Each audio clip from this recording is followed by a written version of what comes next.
Hello friends, இன்னைக்கு கார சட்னி எப்படி செய்யலாம்னு பார்க்கலாமா? அதுக்கு தேவையானது வந்து 300 கிராம் தக்காளி, ஒரு வெங்காயம், அரை மூடி தேங்காய், காஞ்ச மிளகா 10லேருந்து 12, பல்பூடு ஒரு 10, புளி கொஞ்சோண்டு தேவையான அளவு புளி எடுத்துங்க, கருவேப்பிலை ஒரு கையளவு எடுத்துட்டு, பல்பூண்டு ஒரு 10 எடுத்துங்க. இதெல்லாம் வந்து ஒரு கடாயில் எண்ணெய் ஊற்றிட்டு, நான் கடாயில் எண்ணெய் தான் சேர்த்துருக்கேன். உங்களுக்கு எந்த எண்ணெய் வேணாலும் நீங்கள் சேர்த்துக்கலாம்.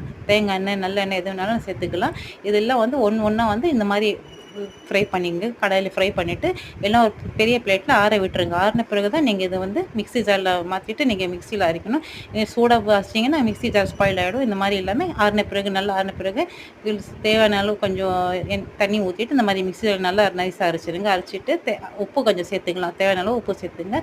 இந்த மாதிரி அரைச்சிட்டு இந்த மாதிரி தோசைக்கு தொட்டு சாப்பிடலாம். இது வந்து சைட் டிஷ்ஷு நல்லா சூப்பராக இருக்கும். எல்லாத்துக்கும் இடியாப்பம், இட்லி, தோசை, வெண்பொங்கல் எல்லாத்துக்கும் இது சைட் டிஷ்ஷாக சாப்பிட்லாம். இது நீங்கள் ஃப்ரிட்ஜில் கூட வச்சிடலாம். 3 நாள் வச்சுட்டா கூட நீ கெடாது. இந்த மாதிரி கூட நீங்கள் செஞ்சு பாருங்கள், ரொம்ப நல்லாயிருக்கும்.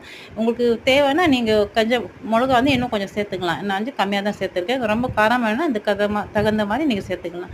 இந்த மாதிரி நீங்கள் செஞ்சு பாருங்கள். பிடிச்சிருந்துச்சுன்னு சேனல் லைக் பண்ணுங்கள், ஷேர் பண்ணுங்கள், சப்ஸ்கிரைப் பண்ணுங்கள். இது வந்து அருமையானது ஒன்று. இது வந்து பிரேக்ஃபாஸ்ட்டு, டின்னர் எல்லாத்துக்கும் செய்யலாம். சப்பாத்திக்கும் இது சைட் டிஷ்ஷாக வச்சுக்கலாம். இது பொங்கலுக்கும் சாப்பிட்லாம். இதெல்லாம் ரொம்ப நல்லாயிருக்கும். இது ஒரு டிஷ்ஷே வச்சா நீங்கள் எல்லாத்துக்கும் நீங்கள் சைட் டிஷ்ஷாக வச்சு சாப்பிட்லாம். ரொம்ப நல்லாயிருக்கும். இந்த மாதிரி செஞ்சு பாருங்கள். பிடிச்சிருந்துச்சுன்னா சேனல் லைக் பண்ணுங்கள். தேங்க்யூ.